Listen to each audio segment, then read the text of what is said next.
Maddy has never left her Los Angeles house all her life because she has severe combined immunodeficiency, or SCID, where she has a severely reduced number of blood cells, which is crucial to fighting infections.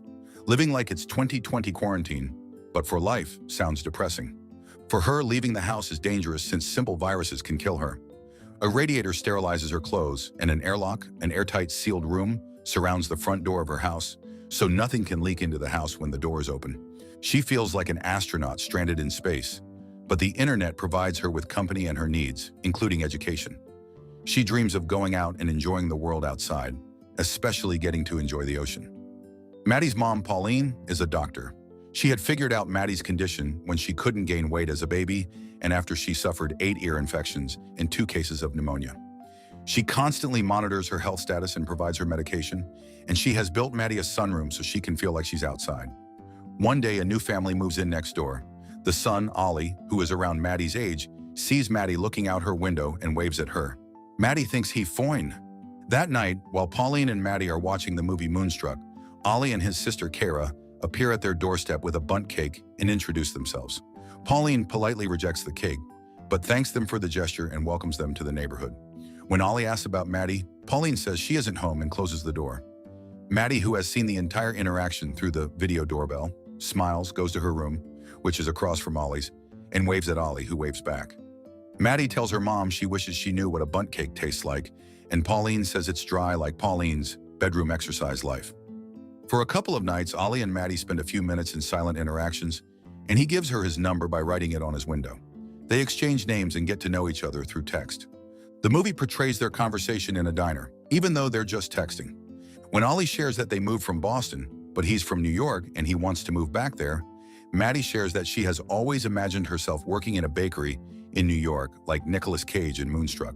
She shares that she can't leave the house because she has SCID and that her dad and brother died in a car accident. Damn, that's a depressing life.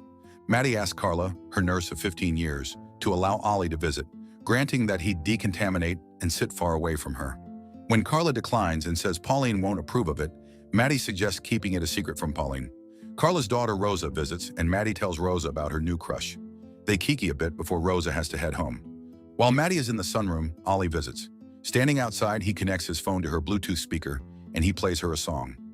As they listen to the song, they put their hands on the glass wall between them, the closest they can get to any type of action. After Maddy opens a credit card online, Carla surprises her by inviting Olly over. She allows them to be in the same room, but she strictly instructs them to stay far from each other. When Maddy asks why she allowed it, Carla says she deserves a little something. Maddy and Olly meet in the sunroom, and Maddy talks like she never talked to a boy before. Oh, never mind. When Olly asks where she wants to go if she can go out, she says she wants to see and enjoy the ocean. After Olly slings his silicone wristband to her side, she shows him she can do a handstand, and he looks like he's thinking naughty thoughts. As they talk, they walk closer to each other. Looking like they're about to kiss, Carla catches them standing a meter away from each other and asks if they touched, to which they say they didn't. Noticing that Maddy is smitten by Olly, Carla tells Maddy that she needs to make sure she's okay first before she can see him again. Maddy invites Olly over on the 4th of July since Pauline is working a double shift and Carla has a night off. Olly tells Maddy that she makes him want to stay, but he doesn't say where he is going. They share a passionate kiss and a hug as the fireworks light up the sky. Later on the phone, Olly checks on her, concerned that his saliva might have compromised her health, and she assures him that she is okay. The next day, Maddy sees Olly and his dad throwing punches at each other outside. She rushes outside to check on him, horrifying both Pauline and Olly, who urge her to return inside immediately. At home, Pauline reprimands Maddy for running outside. Seeing how she readily risked her life for Olly, Pauline realizes that Olly isn't a stranger to her. Maddy explains that they're online friends, upsetting Pauline. Because of what happened, Maddy spends 4 hours soaking in an antiseptic bath, getting the stank out. She tries to remember what it felt like to be out in the world, but all she can remember is Olly urging her to return inside. Learning that Olly's father is abusive, Pauline offers to have someone check on Olly. Maddy tells her that he was trying to protect his mom and that she doesn't think Olly wants anyone to know about their situation because he doesn't talk about it much. Maddy tells Pauline how kind Olly is. She adds that she'd rather talk to Olly than sleep because when she's talking to him, she feels like she's outside instead of being a troglodyte. Looking at their family photo at a beach, Pauline tells Maddy that Maui was her dad's favorite place. Pauline tells her she loves her and forbids her to see Olly again. When Maddy denies seeing him, Pauline gives her Olly's silicone wristband from the sunroom. Pauline really gagged Maddy with that one. The next day, Pauline reprimands Carla for letting Olly come over and fires her. After Maddy hugs Carla goodbye, Maddy vomits and burns up, prompting Pauline to give her fluids and antibiotics. The next day, Maddy sadly tells Olly that she doesn't have her phone and internet anymore. After Maddy is allowed internet with supervision only between noon to 3 p.m., Pauline tells Maddy that although Olly seems interested in her, he'll soon meet and choose someone who is not sick. Because of this, Maddy starts imagining seeing Olly with another girl. When Maddy gets her phone back, she tells Olly she's messing up his life, prompting him to call her. She tells him that there will be another girl, and he assures her that there isn't. She tells him that they don't have a future together because she can't even go outside, and ends the call. The next day, when Maddy gets to the sunroom, she sees photos of oceans taped on the window with a note from Olly that says, "Maddy, every ocean deserves to be seen by you." Maddy writes a letter for her mom, telling her that she loves her and thanking her for taking care of her so she can live that long. She says that when she met Olly, she found a new part of her that doesn't want to simply observe. She explains that she's not choosing death, but she's choosing to know what it's truly like to be alive. May this cute shet find me. With a small backpack, Maddy steps out of their house and meets Olly, who gets extremely concerned about her health getting compromised and insists that she return home. She assures him that she's going to be fine and convinces him to go to Hawaii with her, saying she bought plane tickets using her credit card. Miss Girl, already getting into debt for a man. As Olly drives his truck, he calls Kara, informs her that he's going to Hawaii with Maddy for a couple of days, and asks her not to tell anyone where he is and to take care of their mom.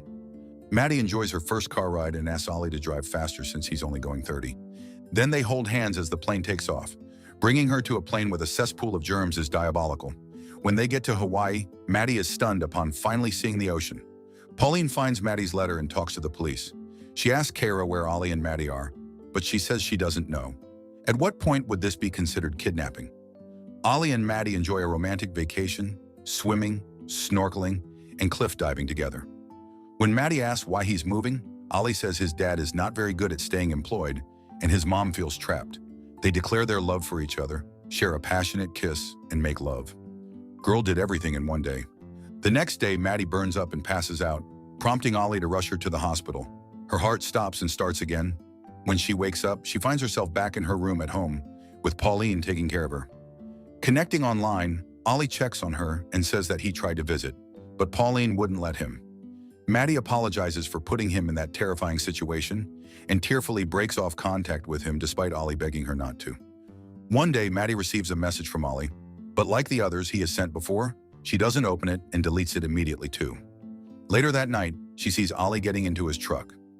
Maddy opens the last message he sent and learns that it's his goodbye message to her.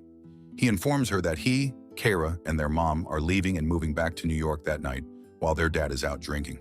He tells her that he adores her, that he is failing in trying not to love her, and that he doesn't think he'll ever meet anyone like her again. After telling Maddy that his mom thinks she's brave when he finally told her about her, he tells Maddy that being with her made him brave. Olly looks at Maddy one last time and drives away. Maddy receives a call from Dr. Melissa Francis, her attending physician at Maui Memorial Hospital.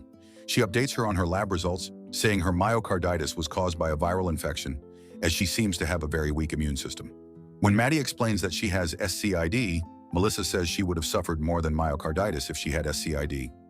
Maddy searches through her medical records but fails to find anything that indicates that she'd ever been diagnosed with SCID. When she confronts Pauline about it, Pauline says that not everyone understands SCID as it is so rare and complicated. She insists that she's sick but can't provide records to prove it. Y'all, I'm gagged. Her mother been lying about it this entire time. Pauline didn't want to lose Maddy after having lost her husband and son, so she concocted up a lie.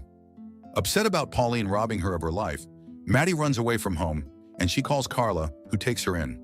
A doctor tells Maddy that she has never had SCID, but her immune system is underdeveloped like an infant's because she has lived her entire life in a filtered environment. She hasn't been exposed to common viruses or bacterial infections. When she asks why she got sick in Hawaii, he says normal, healthy people get sick all the time.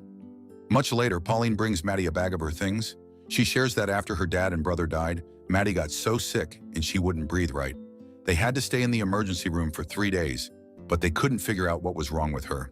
They chalked it up to an allergy and gave Pauline a list of things to stay away from, but Pauline was so sure it was something else.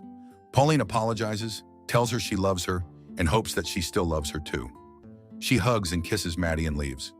I don't know how I'd feel if my mother was lying the whole time.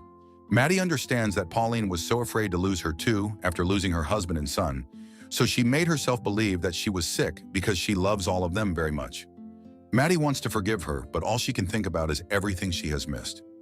Maddy flies to New York and texts Olly that she will be at the old bookshop at 10 a.m. Maddy and Olly meet at the bookshop and they resume their romance. Let our girl grow an immune system first before bringing her to NYC,